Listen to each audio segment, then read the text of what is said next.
Глава 296. Абсолютный успех.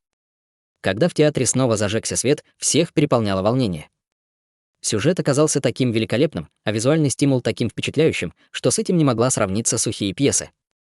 Все зрители до единого пережили беспрецедентный опыт. После просмотра истории все были очень довольны, словно лично побывали в этом пугающем приключении. Еще они чувствовали себя немного опустошенными, потому что им не хватило. Уже закончилось, и я еще не насмотрелся. Неужели храбрый герой и принцесса стали жить вместе? Это фильм? Так приятно. Как же я ненавижу семью Ван. Я разорву все связи с семьей Ван, верно. Еще есть семья Нангун. Эй, заткнись. Не боишься за свою жизнь? Разве эти духовно нищие люди прежде знали такое прекрасное развлечение? Оно напоминало наркотики. Попробовав его на вкус, они уже не могли остановиться. На людей фильм оказал некоторое влияние. Например, главный герой был списан с Чутеня и изображался решительным, сильным и ответственным солдатом. Теперь, когда перед ними стоял настоящий Чутянь, люди не могли не сравнивать его с главным героем фильма, поэтому относились к нему теперь намного лучше. Хоть Ван Ту и Цзо Янь не были самыми опасными врагами в фильме, однако изобразили их эгоистичными и бесчувственными. Они даже несколько раз нападали на главного героя.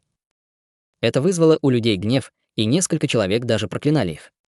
Нашлись даже те, кто делал это в грубых выражениях. Театр впечатлил всех до глубины души, они заволновались. А если они больше не смогут смотреть фильмы? В конце концов, фильм требовал серьезных инвестиций. Казалось, что невозможно получить прибыль за короткий срок. Слабо улыбаясь, Чутянь вышел на сцену и обратился ко всем. Дорогие гости, шоу закончилось. Интересно, все ли довольны шоу? Чутянь такой привлекательный. Выкрикнула красивая девушка-дворянка. «Ты мой идол», затем выкрикнул молодой мастер. «Ты снимаешь еще фильмы». «Мне недостаточно только этого. Я хочу видеть принцессу чаще. Если хочешь продолжить, я готов помочь», сказал, поднявшись, старец с белой бородой. «Я вложу 10 миллионов золотых монет. Я вложу 5 миллионов. Я тоже стану инвестором». Энтузиазм людей превзошел ожидания Чутеня. Это был результат. Чутянь произнес в громкоговоритель: «Не стоит волноваться. Торговое чудо. Компания с чувством ответственности. Раз мы начали этот проект, естественно, мы продолжим и сделаем это хорошо. Беспокоиться нет необходимости. Мы продолжим снимать фильмы, чтобы удовлетворять потребность в развлечении граждан страны Южного Лета. Хорошо, ты и правда хороший человек». Дворяне остались довольны ответами Чутеня и осыпали его похвалами. Наконец они попрощались с королем Южного Лета и, удовлетворенные, ушли. Король Южного Лета задумался. «Ваше мнение? Боюсь, что у торгового чуда, ухватившегося за эту технику, появился ужасающий способ получения дохода. Пока 20 золотых монет за билет — невысокая цена, но есть один нюанс. Неужели амбиции торгового чуда ограничены имперским городом? Если они построят в каждой столице 8 государств 1-2 театра, то их прибыль увеличится в 4-5 раз. Если они построят по театру в каждом городе», сказал совершенный правитель, а потом посмотрел на консервную банку, стоящую перед ним. Не говоря уж о других тратах в театре. Трудно представить, какая на них свалится прибыль. Безмолвный правитель дал краткую оценку. У этой техники хранения изображений есть перспективы, и ее можно использовать не только для развлечения. «Ты прав», — зловещим голосом произнес совершенный правитель. «Чутянь использует фильмы, чтобы промывать людям мозги, продвигая храбрый образ себя и изображая людей, которые им недовольны, в черном свете. Сегодня он нацелился на семью Ван и министра семьи Нангун. Завтра он может нацелиться на нас или даже на короля Южного Лета». Безмолвный правитель нахмурился. «Я говорю не об этом. Но он действительно на это способен», сказал совершенный правитель. «Что думаешь ты, правитель пылающего солнца?» Правитель пылающего солнца задумался. Должно быть, сейчас его переполняла ярость. Как он, обладая таким жестким нравом, мог такое вынести? Кто бы мог подумать, что правитель пылающего солнца будет в оцепенении? Через некоторое время он опомнился и сказал: «Хорошо, хорошо. Неплохо, эти фильмы весьма интересны. Даже я был немного очарован, пока смотрел». Совершенный правитель посмотрел на него. «Разве ты не видел, что Чутянь воспользовался шансом, чтобы оскорбить нашу семью Нангун?» «Цзо Янь не имеет отношения к моей семье Нангун», величественно произнес правитель пылающего солнца. «У этих фильмов есть своя оригинальность. Правитель считает, что их следует поощрять». П.Ф. Север страны Южного Лета угнетают гончие войны. Как люди могут думать о развлечениях? Совершенный правитель стал совсем уж недовольным. Как только фильмы распространятся, граждане страны Южного Лета придут в восторг и станут гнаться лишь за развлечениями. Если так продолжится, страна ослабнет, и как мы остановим гончих войны, совершенный правитель ошибается, сказал безмолвный правитель. Если применять фильмы правильно, они привьют не стремление к удовольствиям, а храбрость и преданность к стране. Не спорьте, нетерпеливо произнес король Южного лета. Неважно, история в любом случае хороша. Раз уж она появилась, то надо признать ее ценность. Но король внедрит ряд правил, которые не позволят дискредитировать людей и семьи из реальной жизни. Совершенный правитель не мог понять, к чему ведет король Южного лета. Король не ненавидел Чутеня, однако разве мог он наблюдать, как растет его влияние? Неужели он останется к этому равнодушным? Это было не в духе короля Южного лета. Обдумав, король примет решение. Вы, 3 правителя, можете возвращаться. Отпустив 3 правителей, король Южного лета сказал своим стражникам: «Пусть во дворец придет Гаожань, чтобы встретиться со мной». «Что?» — потрясенно спросил стражник. Принц культивирует за закрытыми дверями. Закрытые двери, только и знает, что культивировать. От культивации у него мозг прогнил. Какой смысл в высоком уровне культивации? Безмолвный правитель сильнее короля, но разве он король, а не я? Король Южного лета был немного недоволен. «Попроси его выйти». Да, король Южного лета мягко погладил бороду, а взгляд его стал задумчивым. Когда закончился первый показ, людей в 4 театрах переполняла радость. Когда они покинули театр, волнением забурлил весь имперский город. Пламя быстро распространилось по имперскому городу. Люди заинтересовались, открывшаяся перспектива им нравилась. Особенно, когда появились новости, что король Южного лета привел на шоу 3 правителей и других важных личностей. Эффект знаменитости породил волнение, словно искра, попавшая в бензин. Король Южного лета даже сказал после просмотра, что шоу хорошее, как оно может быть плохим. Радиостанция «Торгового чуда» огласила новости, чем вызвала среди жителей переполох. Теперь билеты было тяжело купить даже на аукционах, и цена доходила до нескольких десятков тысяч золотых монет. Двери театра закрылись поздно ночью. В тот день не было ни одного свободного места. Ночью «Торговое чудо» провело срочную встречу. Мэн Ин зачитывала сегодняшние доклады с улыбкой, которая искривляла ее рот. Билеты, которые мы продали сегодня, стоили по 500-600 золотых монет, в театрах люди потратили больше 2 миллионов. Общий объем продаж за день составил не меньше 2,5 миллионов золотых монет. Боже, в десятки раз больше, чем я рассчитывала. Король забронировал театр по ценам, которые в 10 раз выше обычных, и привел всех дворян, которые обильно покупали еду. Конечно, прибыль оказалась выше. Эта небольшая сумма Мэн Цин не волновала. Теперь, когда у торгового чуда появились средства, она хотела компенсировать потери. Театров не хватает, не дождусь, когда у нас их будет еще больше. Нам нужно строить прямо сейчас, Чутянь выразил свою поддержку. На самом деле, было неважно, сколько денег они заработали. Самое главное, что Чутянь хотел посмотреть, какой эффект на страну Южного лета окажет популяризация развлечений. Как насчет того, чтобы создать особые сувениры? Сказал Чутянь, поразмыслив. Мы сделаем видеодиск, магнитную звуковую пластину, фонограф и зеркало, объединенные специально для показа фильма. Закрыв глаза, Чутянь на несколько секунд задумался. Мы назовем это видеоплеером, на видеодиске будет храниться изображение, а зеркало будет его воспроизводить. Чутянь хотел создать предмет, способный воспроизводить изображение, как фонограф звуки. Этот прибор требовал лишь видеодиска, и можно было смотреть фильм. Кроваво-красная война была популярна, ее не хватило многим дворянам, несомненно, они купят их, чтобы забрать домой. Мудрые купцы купят их, чтобы отправить в отдаленные города, помогая торговому чуду укрепить влияние. Для кинотеатров это было серьезным источником дохода. Обговорив свои идеи, они немедленно сказали Гоу Цаньцу, чтобы исследовательская группа немедленно приступила. Все 4 технологии были понятными, так что объединить их было несложно.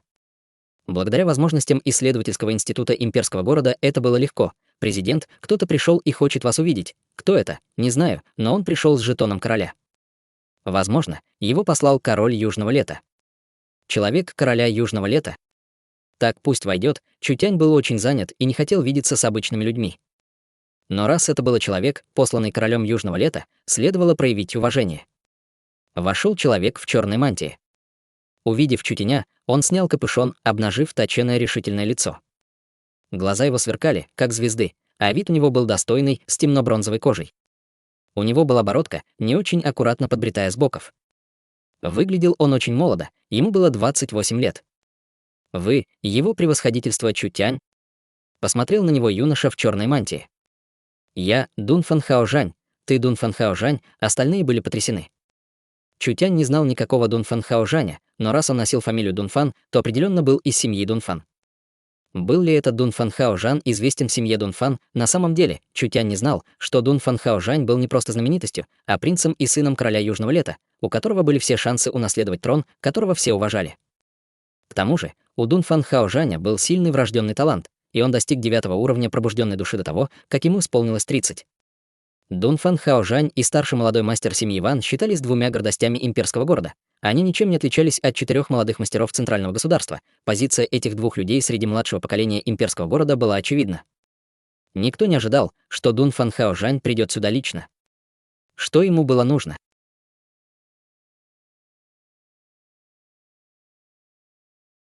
Глава 297. Принц. Дун Фан Хажань был принцем семьи Дун Фан, которая высоко его ценила, потому что родился он с серебряной ложкой во рту, а судьба подарила ему выдающиеся таланты. Он не уступал даже Чу Син Хэ. Благодаря знатному происхождению семьи Дун Фан Хажань был одним из тех, кто занимался обучением целенаправленно.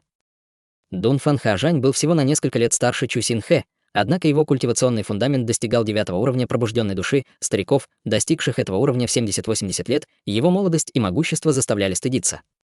Из-за поддержки семьи Дун Фан тяжело было сказать, как долго он будет расти.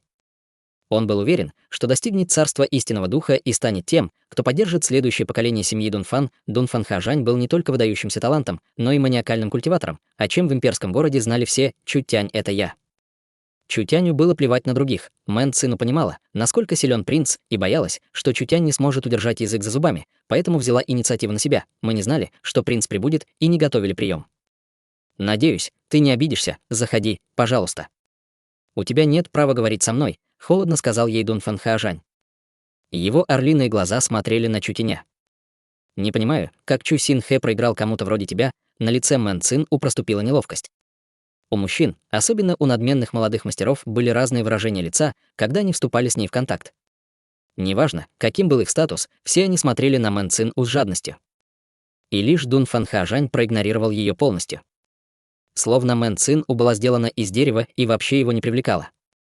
Дун Фан Хаожань мягко сказал: «Раз ты смог победить Чу Син Хэ, значит, ты необычный человек. Почему ты зациклился на этом месте, растрачивая природный талант, чтобы создавать все эти вещи, чёрт?» Его напор был слишком сильным. Чутянь посмотрел на стоящего перед ним прямолинейного принца. Он увидел серьезное выражение лица и устремленный на него товарищеский взгляд с примесью презрения. Дун Фан Хаожань знал о Чутяне еще с центрального государства и понимал, что его талант не уступает таланту Чу Син Ха. Но он был на 5 лет старше, а семья его была сильнее, поэтому по культивации он намного превосходил Чу Син Хэ. Если бы Чу Син Хэ приехал в имперский город, несомненно, ему бы доверили большую ответственность, поручив обучать Чу Син Хэ, чтобы тот скорее его догнал. Для Дун Фан Хаожаня это имело большое значение. Кроме Ван Тянь Луна из семьи Ван, Дун Фан Хаожань не мог ни одного ровесника, который был бы равен ему. На Чу Син Хэ он возлагал большие надежды, но его победил этот неожиданный выскочка. Как Дун Фан мог не приуныть, потеряв ожидаемого соперника, характер Чутяня Дун Фан Хаожаню не нравился. У этого парня явно был мощный врожденный талант, однако он решил создать компанию и зарабатывать деньги. Он мог бы стать ярким культиватором, но решил стать торговцем, кормящим народ. Говорю же, ваше высочество, Чутянь чувствовал себя очень странно, между нами нет недовольства, так зачем ты беспокоишь Чу? Я хочу донести до тебя, что культиватор не должен идти по неверному пути. Вместо того, чтобы жить вот так, ты должен отказаться от неправильных вещей и пользоваться возрастом и талантом. Кажется, принц не разбирается в реальном мире. Холодно засмеялся Чутянь. Сколько драгоценных таблеток и ресурсов принцу дала семья Дун Фан, когда он начал культивировать, Дун Фан Хаожань прямолинейно сказал: «Да что это за вопрос? Думаешь, все живут в королевской семье, как и ты? Разве таблетки не стоят денег? Разве на ресурсы не нужны деньги? Способы очищения не требуют денег. Ты, естественно, относишься к тому, что семья дает тебе все. Всех ли могут воспитывать и защищать старейшины, как тебя? Цветы, выращенные в теплице, ярко распускаются только в вазе. Откуда у тебя право глумиться над сорняками, растущими в дикой природе?» Дун Фан Хаожань помрачнел.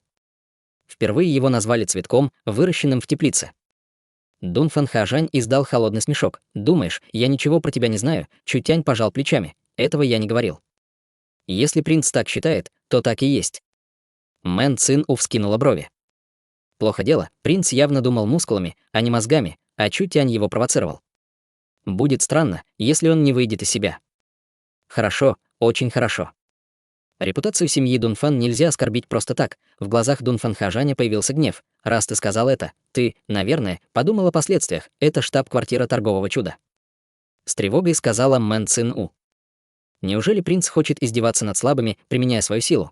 Нет, я хочу бросить справедливый вызов, холодно произнес Дунфан Хажань. Я подавлю свою культивацию до того же уровня, что и ты, чтобы сразиться с тобой. Хочу посмотреть, насколько сильный сорняк вырос в этой трещине. Конечно, можешь не принимать вызов, не хочу давить на труса. Кто посмел бросить вызов боссу, не успел Чутянь ответить, как издалека донесся крик. Вышли два человека, и это были Мэн Ин и Нангун Юнь. В руках Нангун Юнь были два огромных молота, и выглядела она, как бродячий культиватор. Если хочешь бросить вызов нашему боссу, сначала победи меня. Ты Нангун Юнь? Дунфан Хажань даже забыл про Чутяня. Услышав слово «победи», он странно взволновался. «Слышал, у тебя есть кое-какие навыки. Надеюсь, ты меня не разочаруешь». Нангун Юнь вопросительно посмотрела на Чутяня, и тот кивнул, поддержав ее. «Тогда посмотри, насколько сильна старушка». Вскочила Нангун Юнь. Ее второй шаг покрыл землю трещинами, и она стремительно кинулась вперед. «Испробуй сначала мой молот. Какая быстрая и взрывоопасная мощь, какая стремительная разрушительная мощь». Дунфан Хажань подавил свою культивацию до ее уровня, однако бдительность не ослабил. Из его тела вылетела фиолетовая энергия, и он сжал ее в руках. Упал тяжелый молот Нангун Юнь. Фиолетовая энергия в руках Дунфан Хажаня превратилась в большой молот, созданный из энергии, который отбил удар Нангун Юнь. Воздух вокруг них проникся жаром пламени. Два молота столкнулись вновь, снова раздался грохот.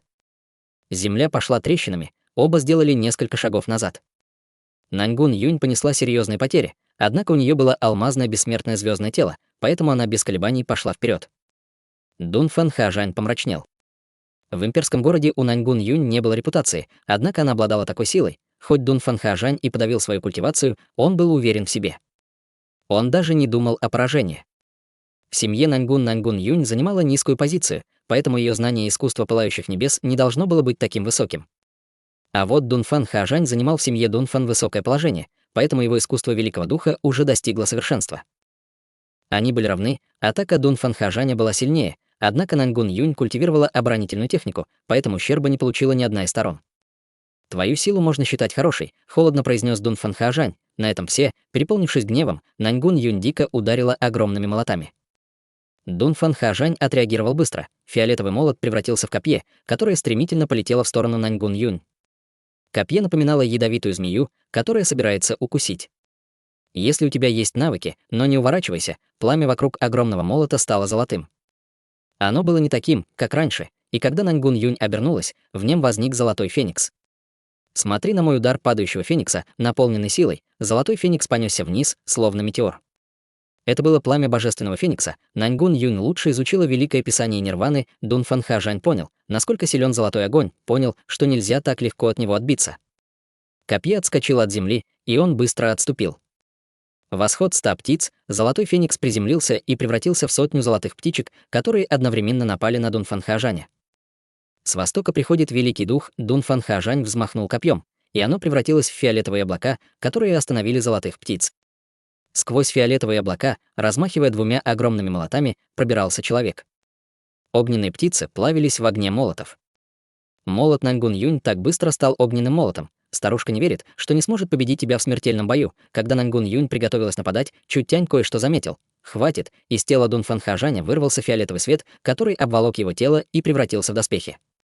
В мгновение эко Дунфан Хажаня окружила внушительная аура, а в руках у него появились щит и меч.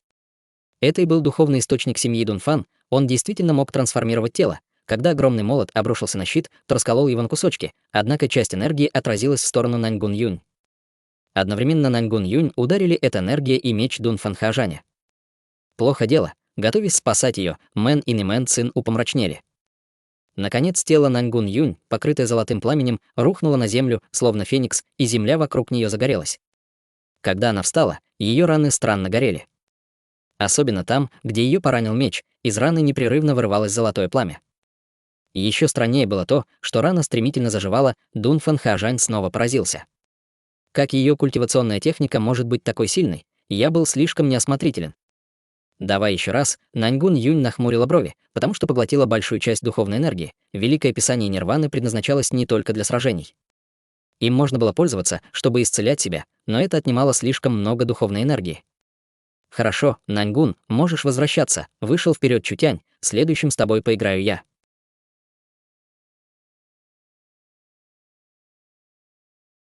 Глава 298. Трансформация пламенного демона. Духовный источник семьи Дунфан в виде трансформирующегося оружия был редким и особенным духовным источником. У него не было определенной формы, он мог превращаться в разные доспехи, оружие. Еще это значило, что солдаты семьи Дунфан в бою могли адаптироваться к любой ситуации. Копья, мечи, сабли, они могли пользоваться всем. Хоть это оружие и не могло сравниться с простыми мечами и саблями, однако оно было очень стремительным, поэтому справиться с ним было непросто. Когда Дунфан Хаожань столкнулся с дикими атаками Наньгун Юнь, он превратил свой духовный источник в доспехи. Еще он культивировал технику щита высокого класса, которая создавала над его обороной энергетический слой, отражающий силу, чтобы навредить врагам. Оборонительная техника, способная отражать удары, была техникой высшего класса. Самой слабой защитой солдата была, когда он шел в мощную атаку. Если отбить эту атаку и отразить ее часть, это могло привести к неожиданным результатам. Бессмертное звездное тело было похожей техникой. Однако у отражающей способности бессмертного звездного тела был предел, который повышался с помощью культивации. Пока что повторить маневр Дунфан Хаожаня могла только Мэн Ин, воспользовавшись силой духовного источника в виде зеркала. Молоты Наньгун Юнь ударили по ее же телу. Сила рикошета составила больше 80%, так что это была пугающая защитная техника. Воспользовавшись моментом, Дунфан Хаожань нанес ответный удар, одним махом сбив Наньгун Юнь. Однако ожесточенная атака Наньгун Юнь фактически разрушила щит, созданный трансформирующимся оружием, и часть его энергии ударила по нему же самому. Эта женщина была очень сильной. Если бы у нее была сила Чу Син Хэ, если бы у нее было достаточно подготовки, она стала бы для Дунфан Хаожана очень могущественным соперником. Дунфан Хаожана переполняло волнение. Видя добычу, он не мог скрыть радости. Встречая соперника, он хотел с ним сразиться. Наньгун Юнь была противником, от которого можно было ожидать многого, и он надеялся, что она соберется силами. Отстраненный юноша в белом достал из-за спины ледяной драгоценный меч. Он направился к Дунфан Хаожаню, словно копье. «Хочешь отдохнуть перед сражением?» Дунфан Хаожань с презрением произнес: «Это сражение ничего мне не даст, к чему тратить наше время?» Мэн Цину быстро увела Наньгун Юнь, которая была готова взорваться. Люди ненавидели Дунфан Хаожаня, однако он был очень честным. Конечно же, несколько ходов Наньгун Юнь не сильно навредили Дунфан Хаожаню. Он был на 9-м уровне пробужденной души, и если бы он сражался в полную силу, Чутяня или Наньгун Юнь хватило бы на 1-2 хода.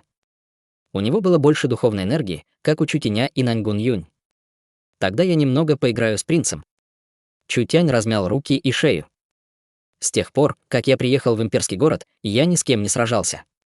После 2 недель покоя я хочу драки, тебя не устроит сражение в 2-3 хода. Возможно, Чутянь не хотел говорить и тут же, применив искусство меча, исчез. Появились несколько пылающих мечей, однако они были настолько быстрыми, что их нельзя было отличить от настоящего. Хорошее искусство меча. Поразился Дунфан Хаожань. Это искусство меча было не только мощным, но и мгновенно наносило сильный удар, чтобы убить врага. Оно не просто содержало силу, но и обладало выносливостью, способной разрушить оборону противника. Дунфан Хаожань не колебался. Он участвовал в самых разнообразных сражениях, и у него развился своего рода инстинкт. Он призвал духовный источник, и фиолетовая энергия образовала на его теле прочные доспехи. Чутянь нанес 2 мгновенных удара, создав несколько мечей, но доспехи не пробил. Эта атака не могла сравниться с техникой Дунфан Хаожаня. Этот парень был высокомерным, но способности у него были. Это была самая сильная защита, которую Чутянь видел с тех пор, как прибыл в эту эпоху. Она даже не уступала алмазному бессмертному звездному телу. Даже если бы Дунфан Хаожань обладал лишь этой сильной защитой, а в других аспектах был обычным, среди мастеров своего уровня он все равно остался бы непобедимым. Так себе, духовный источник Дунфан Хаожаня выплеснул энергию, и она скопилась в его руках, превратившись в саблю с широким лезвием. Она была создана исключительно из энергии, лезвие сабли напоминало фиолетовый кристалл, а на его кромке горело пламя. Призвать глаз разума, фиолетовая сабля кинулась в ожесточенную атаку, а ци сабли устремилась прямо к Чутяню. Как бы ни уклонялся Чутянь, находящийся под контролем божественного чутья Дунфан Хаожаня, удар был неизбежен. Сестры Мэн и Наньгун Юнь несколько изменились в лице. Дунфан Хаожань сражался вполсилы, однако ее было достаточно, чтобы от него с трудом защищались гении его же уровня. Столкнувшись с таким нападением, Чутянь забеспокоился. Он призвал духовный источник в виде меча, и адский меч в его руке получил силу меча демонического бога, став в 10 раз сильнее. В воздух взлетело ци меча, и когда он приготовился бить, и его окутало адское пламя, ци сабли рассыпалась по единственным ударам, фиолетовое хрустальное лезвие, созданное из источника энергии, тоже рассыпалось на куски. Дунфан Хаожаню пришлось на несколько шагов отступить.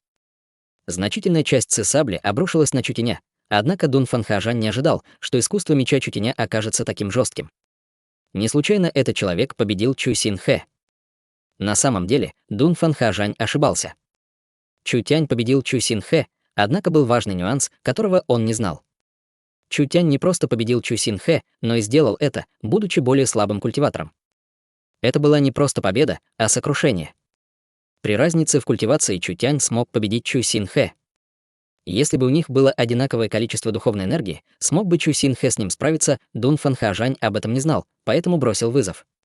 Он думал, что победить Чутяня значит победить Чу Син Хэ, принц уже не может сдержаться. Рассмеялся Чутянь. Я еще даже свои сильные атаки не показал, Дунфан Хаожань увидел на доспехах, созданных их духовного источника, огромный след от меча. Он пылал сине-белым пламенем, а духовные доспехи не восстанавливались. Пламя медленно поглощало еще большую площадь. У трансформирующегося оружия семьи Дунфан была особая характеристика — энергия духовного источника постоянно менялась. Если она была сосредоточена на обороне, то становились слабее атаки и наоборот.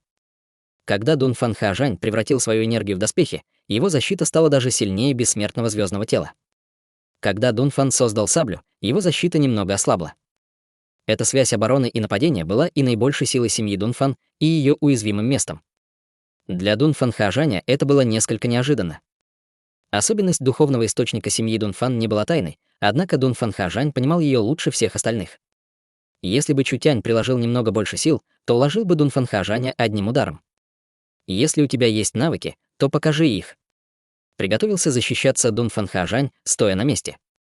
Хочу посмотреть, как ты уничтожаешь мою защиту. Хорошо, сделаю так, как пожелаешь. Адский меч издал пронзительные призрачные вопли, словно в горе кричали 10 тысяч призраков. Они заполнили всю штаб-квартиру торгового чуда, словно пугающие иллюзии, и всех охватило беспокойство. На этот раз он применил третью технику искусства адского меча — адский призрачный удар. Этот удар наносил двухуровневую атаку, которая была самым сильным ходом. Но призрачный удар расходовал всю силу адского меча. Какое-то время после этого удара адский меч был слабым, и это влияло на исход сражения. Им можно было или не пользоваться, или применить для убийства. Поняв это, Мэн Цину серьезным тоном произнесла: «Этот удар определит ход сражения». Дунфан Хаожань ощущал сильную энергию, вырывающуюся из Чутяня, он ощущал, насколько она ужасна. Он немедленно призвал духовный источник и создал несравнимо огромный фиолетовый щит. Снова этот ход. Распознала его Наньгун, уже от него пострадавшая. Плохо дело, отразившись, самый сильный удар босса станет еще сильнее. Он хочет отразить атаку босса, чтобы победить его. Разве Чутянь не был умным? Как он мог не понимать настолько очевидную вещь? Чутянь собирался силами.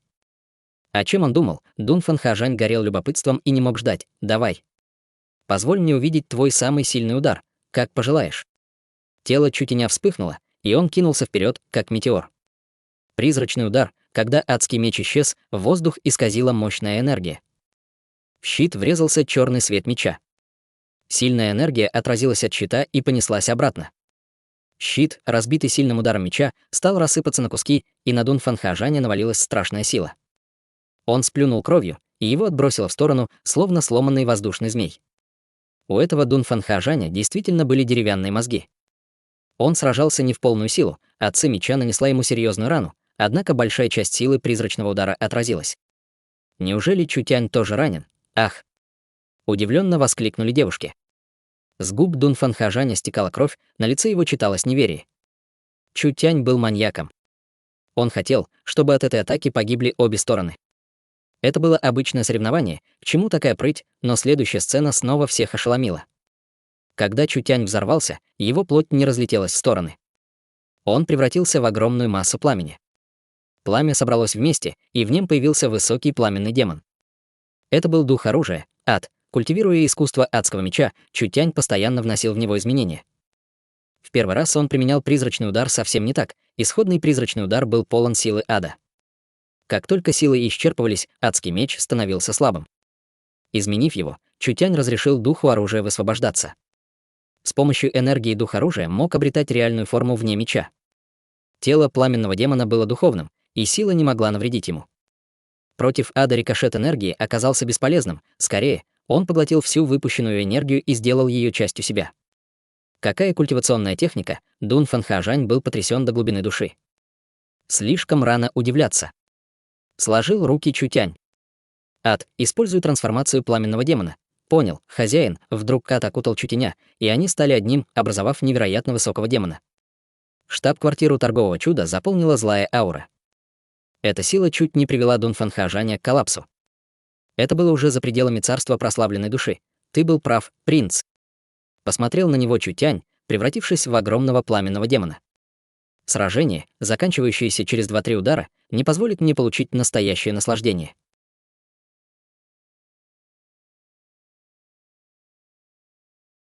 Глава 299. Тяжело раненый принц.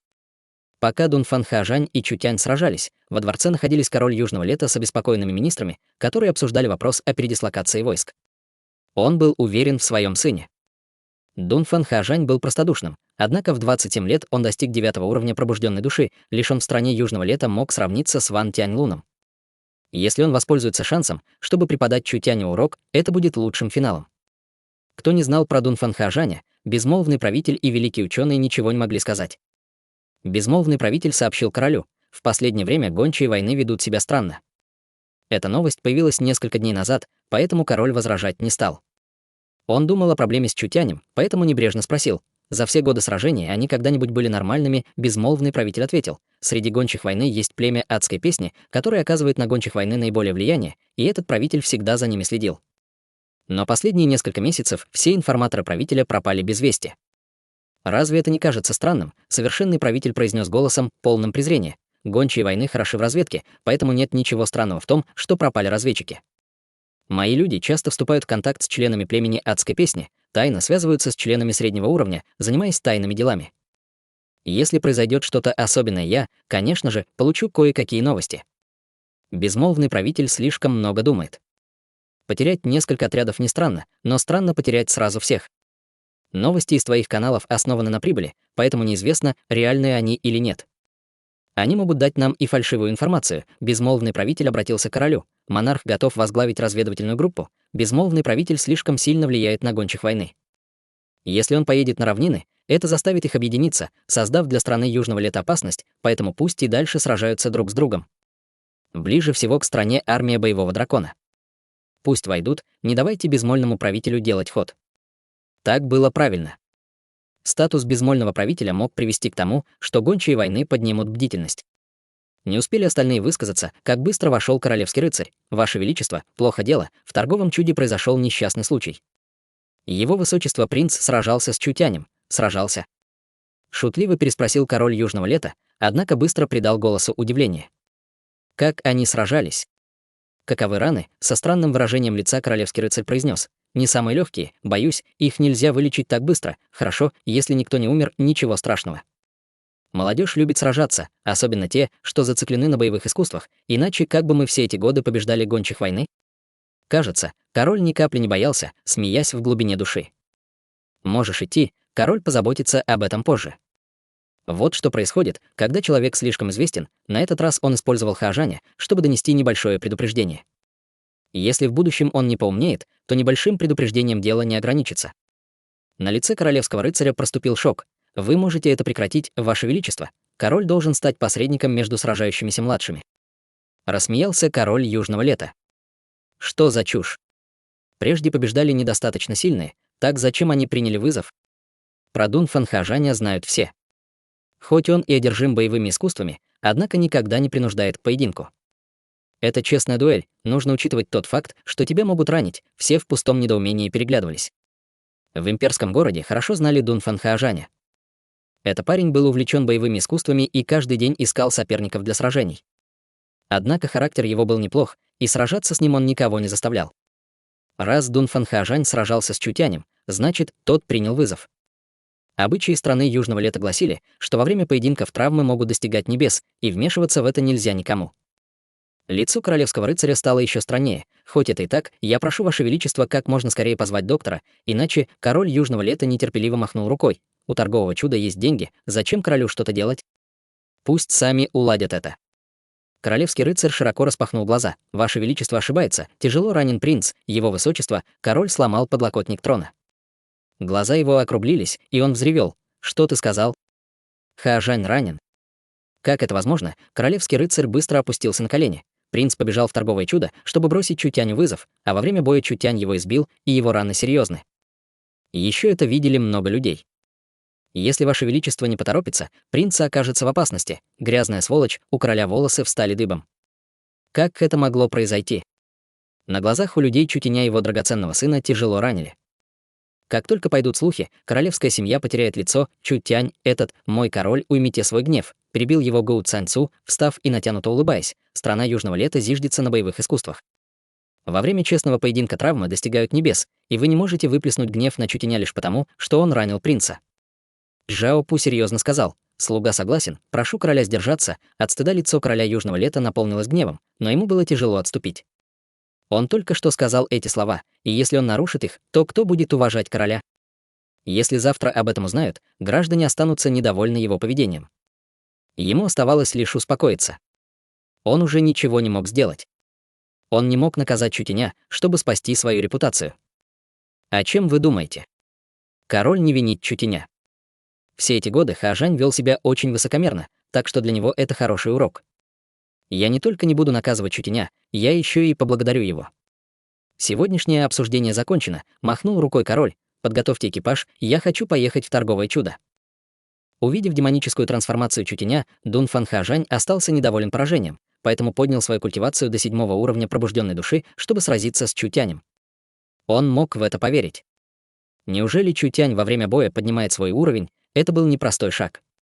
Разница между 6-м и 7-м уровнями пробужденной души была велика. Когда произошла демоническая трансформация, сила Чутяня достигла царства истинной души, и Дунфан Хаожань испытал отчаяние, и Чутянь легко победил его. Дунфан Хаожань был молод, у него был врожденный талант. Всегда ли он поднимал уровень, чтобы сражаться с врагами? Его избил тот же Чутянь, которого он ругал. Дунфан Хаожань не верил. Неужели Чутянь оказался таким сильным? Волоча израненное тело, Дунфан Хаожань снова и снова бился с Чутянем. На сей раз он был на 8-м уровне и мог сражаться с Чутянем. Но в это время из штаб-квартиры торгового чуда прилетел холодный поток, и с неба упала черная фигура. Это была Чэнь Бин Юй, телохранитель Чутяня. Приехав в имперский город, Чэнь Бин Юй неожиданно прорвалась, и ее сила достигла следующего уровня. Ее аура достигла пика 9-го уровня пробужденной души. Фактически культивация Чэнь Бин Юй достигла уровня 8 маркизов Южного лета. Дунфан Хаожань чуть не сплюнул кровью. Чэнь Бин Юй тоже было около 30, как эта женщина, его ровесница, у которой было не так много ресурсов, достигла пика 9-го уровня пробужденной души. Разве Дунфан Хаожань не мог не печалиться? Кто устраивает неприятности? Это он, тетя Чэнь. Призвав снежную бурю, Чэнь Бин Юй мгновенно разрушила броню Дунфан Хаожаня, снова отправив его в полет. На этот раз Дунфан Хаожань не встал, на его самонадеянном лице был полный отчаяния взгляд. Эта команда оказалась слишком ненормальной. Ни Нангун Юнь, ни Чутянь, ни Чэнь Бин Юй, ни один из них не был нормальным, силы Чутяня почти исчерпались, и он призвал пламенного демона. Он с улыбкой посмотрел на Дунфан Хаожаня. «Как принц себя чувствует? Я проиграл». Изо всех сил пытался встать Дунфан Хаожань. «Но не загордись. Я отыграюсь». Чутянь рассмеялся. «Буду ждать». В этот миг раздался голос. Тут король Южного лета, сестры Мэн, Чэнь Бин Юй, персонал торгового чуда и люди, которые любовались забавой, потрясенно замерли. Встав на колени, все громко выкрикнули: «Мы приветствуем короля!» Сквозь толпу, проходя в торговое чудо, со спокойным видом шел человек, одетый в королевские одежды. Сначала он увидел тяжело раненого Дунфан Хаожаня, и его лицо помрачнело. «Я говорил, чтобы ты пришел сюда и все сделал, а как ты справился? Ты вообще слушал короля?» Дунфан Хаожань тут же опустил голову. «Твой сын признает свои ошибки», однако потом он добавил: «Поединок инициировал твой сын, и я понял, что проиграл. Прошу отца не винить Чутяня. Почему ты еще здесь?» Посмотрел на него король, пока слуги поднимали тяжело раненого Дунфан Хаожаня. Потом он пристально посмотрел на Чутяня. Ученый Чу действительно могущественный. За все эти годы никто из молодого поколения не мог одолеть Хаожаня. Это был не просто комплимент. Он действительно очень уважал Чутяня. Этот человек был не просто гением, его врожденную боевую мощь тоже трудно было представить. Тяжело было думать, кем он станет, когда созреет. Чутянь рассмеялся. «Король Южного лета переоценивает меня, это принц позволил младшему победить. Раз так, то почему ты так его ранил?» Принц настолько силен, у него такой взрывной темперамент, что младший боялся сдерживаться и случайно ранил его. Беспомощно пожал плечами Чутянь. Поскольку мой дом украсил король, прошу вас зайти. Этот человек заплатит за свои преступления вином. Король Южного Лета понимал, что это не может быть поводом, чтобы разобраться с Чутянем, что сейчас действительно стоит вопрос об их сотрудничестве, поэтому ему пришлось смириться с поражением. Хорошо, тогда король узнает, чем вино торгового чуда отличается от других вин.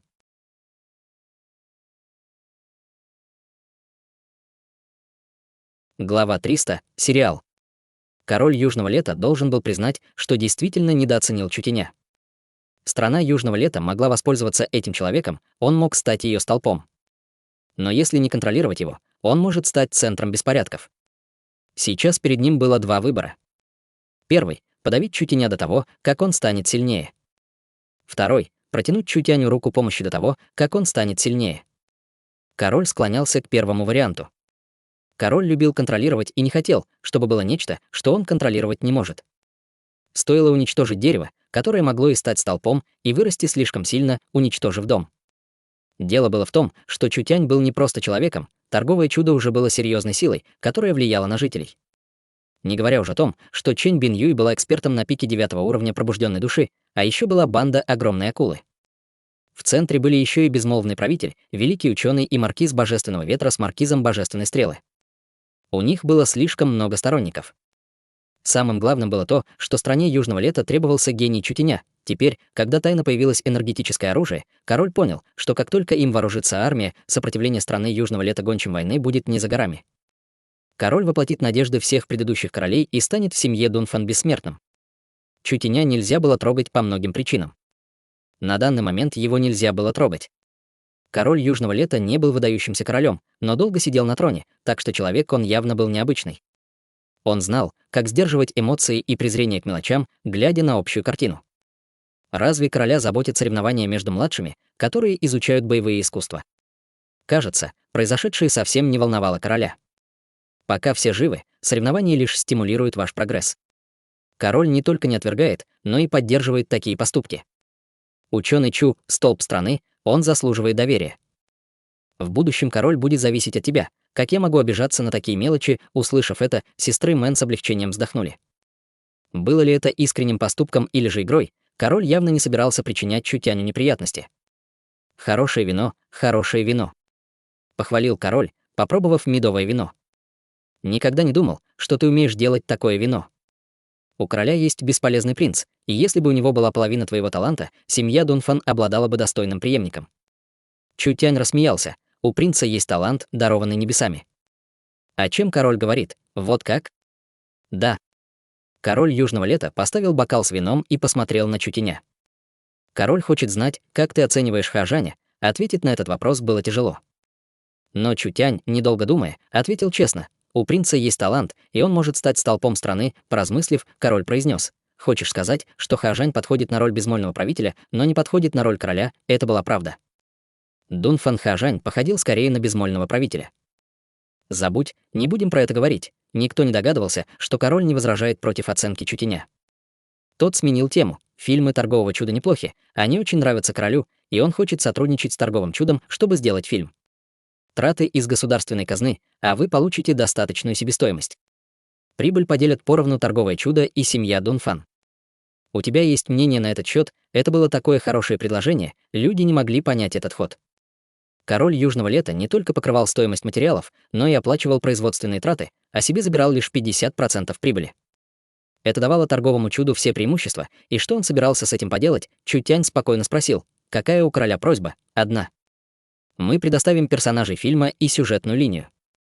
Торговое чудо будет отвечать за производство и распространение».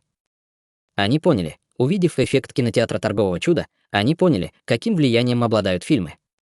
Поэтому он хотел воспользоваться шансом и создать фильм про королевскую семью, чтобы упрочить положение своей семьи и свой статус.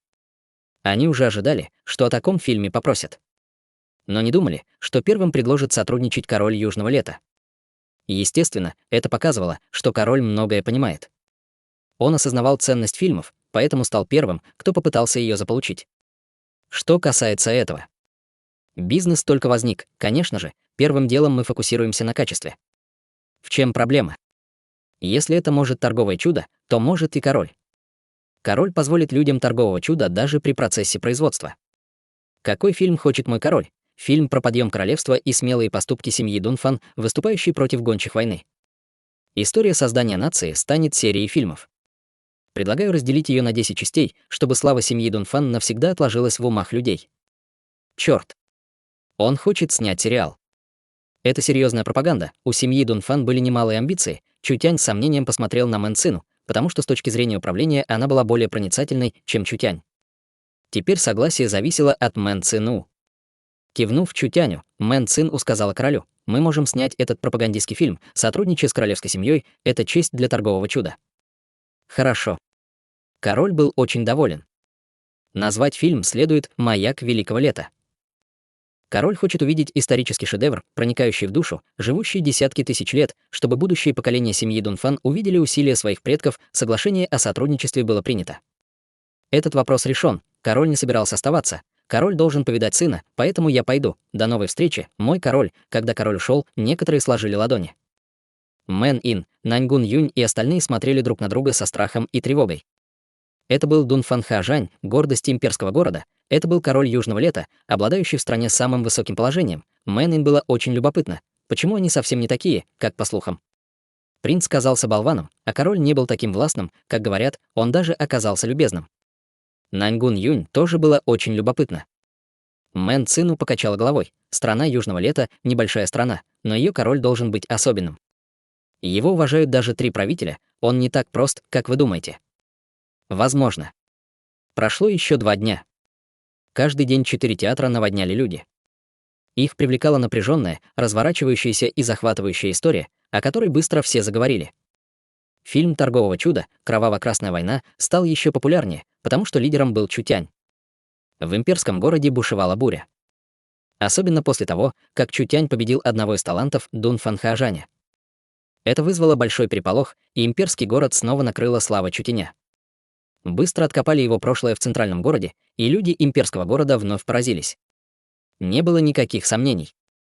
В имперском городе Чутянь стал самой яркой звездой. Многие уже считали Чутяня своим идолом. Жители города даже считали Мэн Ин принцессой страны. Внешне она напоминала принцессу, невинную и прекрасную красавицу, которая привлекала комплименты бесчисленных мужчин. Это было не просто влияние фильмов. Когда начали показывать «Кроваво-красную войну», в имперском городе произошел ряд занятных событий. Когда-то могущественный министр Цзо Янь из семьи Наньгун, не выдержав сплетен, покинул имперский город, чтобы пережить бурю. Семье Ван не так повезло. Теперь прекрасное поместье семьи Ван украшали фекалии и тухлые яйца, брошенные людьми. Младшие семьи Ван опасались выходить на улицу, не желая, чтобы их избили. Короче говоря, прежде процветающая семья Ван за несколько коротких дней столкнулась с враждебностью мира. Бесполезной оказалась даже команда телохранителей. Презренные взгляды окружающих заставляли их нервничать. Продолжать это было невозможно. Мы просим короля принять меры насчет нашей семьи Ван. В тронном зале с подавленным видом перед королем стоял на коленях Ван Ту. Слуга был неправ, но семья Ван невиновна. Несколько веков нашей репутации уничтожил этот ублюдок Чутянь.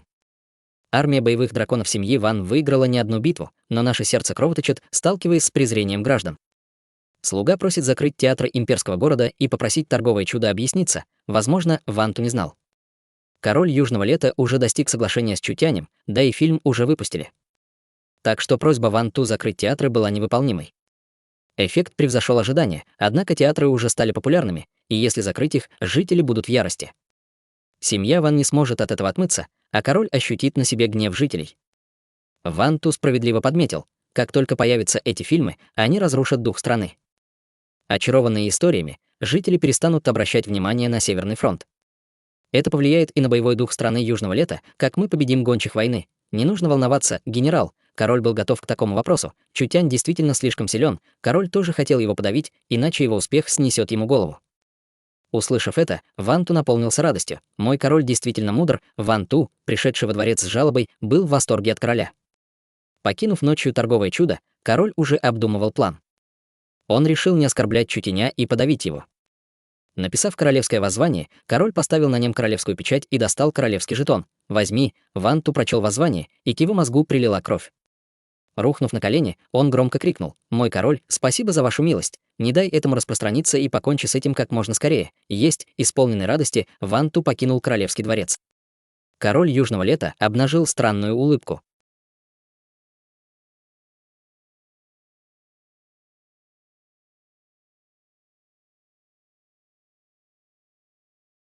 We have won! The victory is